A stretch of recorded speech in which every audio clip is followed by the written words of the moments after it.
பாருங்க, அவ்வளோதான். மிளகுத்தூள் லாஸ்ட்டில் போட்டுட்டு இந்த கொத்தமல்லியை தூவிட்டு கலந்து விட்டுட்டு ஆஃப் பண்ண வேண்டியது தான். சூப்பரான ரத்த பொரியல் ரெடி. Hi friends, welcome back to our channel. இன்றைக்கி நம்ம ஆட்டு ரத்தம் பொரியல் எப்படி செய்யுதுன்னு பார்க்கலாம். மட்டனோட பிளட்டு இது வந்து மட்டன் கட் பண்ணுற ஆடு கட் பண்ணுற இடத்துலையே வந்துட்டு நீங்கள் சொன்னீங்கன்னா அவங்க வந்து இந்த மாதிரி ரத்தம் வந்து பிடிச்சி கொடுப்பாங்க. இந்த மாதிரி பிளாஸ்டிக் டப்பா வந்து கொடுத்துட்டிங்கன்னா நைட்டு கொடுத்துட்டிங்கன்னா மார்னிங் அவங்க கொடுப்பாங்க. இது வாங்கி வந்துட்ட பிறகு அந்த 4-5 தடவை அப்படியே கையிலேயே எடுத்துகிட்டு ரன்னிங் வாட்டர்லேயே வந்து அலசணும். அது மேலே இருக்கிற எக்ஸ்ட்ரா வந்து அந்த ரத்தம் தண்ணி ஒரு நுர மாதிரி வரும். ஸோ அதெல்லாம் நல்லா அலசி எடுக்கணும். சும்மா கையில் போட்டு பிசைஞ்செல்லாம் பண்ணக்கூடாது. நல்லா இப்போ நீங்கள் பார்த்தீங்கன்னா தெரியும் அந்த எக்ஸ்ட்ரா தண்ணி வந்து வரும் வேக வேக. இப்போ நான் வந்து இட்லி பாத்திரத்தில் தான் வேக வைக்கிறோம். இது உள்ளே வந்து கொஞ்சம் தண்ணி ஊற்றிருக்கேன். தண்ணி ஊற்றிட்டு பாத்திரத்தில் அப்படியே வைக்கணும். இதுக்கு நீங்கள் தண்ணியெல்லாம் ஊற்ற வேண்டிய அவசியம் இல்லை. ஒரு 5 நிமிஷம் வெந்தால் போதும். வெந்ததுக்கப்புறம் பார்க்கலாம்.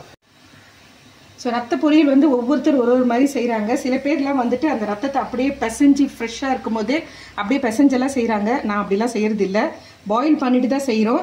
ஸோ இது வந்து ஒரு இது நான் வாங்கியிருக்கேன். இது வந்து 100 ருபீஸ்ன்னு சொல்லி கொடுத்தாங்க. இப்போ இதுக்கு வந்துட்டு ஒரு 4 வெங்காயம், மீடியம் வெங்காயம் வந்துட்டு ஒரு 4 வந்து சின்ன சின்னதாக கட் பண்ணி வச்சுருக்கேன். ஒரு 4 குச்சிக்கு வந்து கருவேப்பிலை எடுத்திருக்கேன். இது கொஞ்சம் தாராளமாக இருக்கட்டும் சாப்பிட்றதுக்கு. ஒரு கைப்பிடிக்கு பூண்டு வந்து பொடியாக கட் பண்ணி போடுங்க. பேஸ்ட் மாதிரிலாம் போடக்கூடாது, அப்போ தான் சாப்பிட்றதுக்கும் நல்லாயிருக்கும். ஒரு 10 பச்சை மிளகாய் வந்து காரத்தை கட் பண்ணி வச்சுருக்கேன்.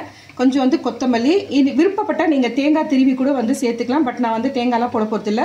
மஞ்சத்தூள், உப்பு, மிளகுத்தூள் போட்டு செய்ய போகிறோம். இது வந்து உண்மையிலே வந்து ரொம்பவே நல்லது ஹெல்த்துக்கு. அனிமிக்காக இருக்கவங்க வந்து சாப்பிட்லாம்.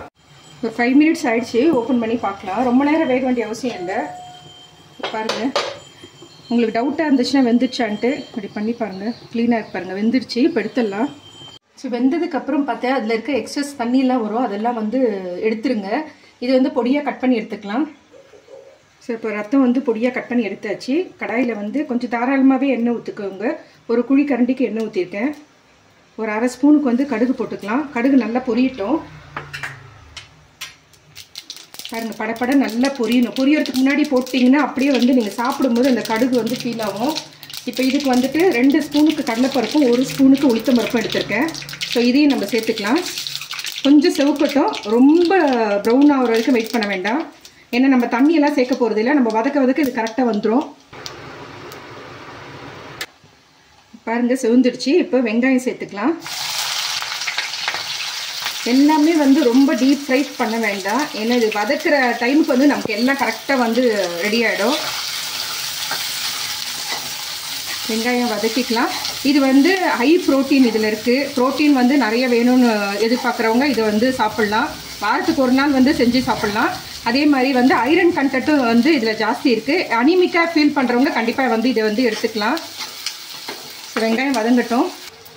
ஸோ பாதி இது வந்து வதங்கியாச்சு. இப்போ நம்ம பூண்டு சேர்த்துக்கலாம். பூண்டெல்லாம் பாருங்கள், நிறைய ஒரு கைப்பிடிக்கு பூண்டு வந்து நான் வந்து சாப்பரில் வந்து கட் பண்ணி வச்சுருக்கேன். பேஸ்ட் வந்து போடாதீங்க. இந்த வெங்காயம், பச்சை மிளகாய், பூண்டு வந்து அப்படியே வதக்கிட்டு அது சாப்பிடும்போது அந்த ரத்த பொரியல் கூட இதுதான் வந்து டேஸ்ட் இன்னும் தூக்கி கொடுக்கும். ஸோ பூண்டு போட்டதுக்கப்புறம் கருவேப்பிலை, நெக்ஸ்ட்டு பச்சை மிளகாய். நல்ல காரமாக இருந்தால் தான் இது சாப்பிட்றது கூட நல்லாயிருக்கும். பச்சை மிளகாய் 10 போட்டிருக்கேன். மிளகுத்தூளும் நம்ம லாஸ்ட்டில் இறக்கிறதுக்கு முன்னாடி வந்து மிளகுத்தூளும் சேர்த்துக்கலாம். இதுக்கு தேவையான அளவு உப்பு ஜாஸ்தி போட வேண்டாம். ஒரு 1/4 ஸ்பூனுக்கு போட்டால் போதும். அப்புறமா டேஸ்ட்டு பார்த்துட்டு நீங்கள் சேர்த்துக்கலாம். ஜாஸ்தி போட்டுட்டு அப்புறம் நீங்கள் சாப்பிடவே முடியாது. ஸோ இதை கலந்து விட்டுட்டு இப்போ வதங்கிடுச்சு. நம்ம ரத்தத்தை இதோடு சேர்த்துடலாம். சேர்த்துட்டு நல்லா கலந்து விடுங்க. ஃப்ளேம் வந்து கம்மி பண்ணிக்கோங்க. திரும்ப ஒரு 5 நிமிஷம் வதங்கினா போதும், ரெடி ஆகிடும். வதக்கும் போதே இந்த கரண்டிலேயே வந்துட்டு அப்படியே நம்ம பொடி மாஸ்லாம் பண்ணுறோம் இல்லையா, அந்த மாதிரி வந்து இப்படி வந்து குத்தி விட்டுக்கோங்க. அப்போது உள்ளுக்குள்ளே வந்து அந்த தண்ணி இருந்துச்சுன்னா கூட அது அப்படியே வந்து ட்ரை ஆகும். லோ ஃப்ளேம்லேயே தான் வச்சு பண்ணணும். இறக்கும் போது மிளகுத்தூள், கொத்தமல்லி தூவிட்டு இறக்கிடணும். நான் இன்னொரு சொல்கிறேன், உங்களுக்கு விருப்பம் இருந்துச்சுன்னா தேங்காய் கூட தூவி விட்டுக்கலாம். பட் இது இப்படி தான் சாப்பிடணுமே. ஒவ்வொருத்தர் ஒரு மெத்தடில் செய்கிறாங்க.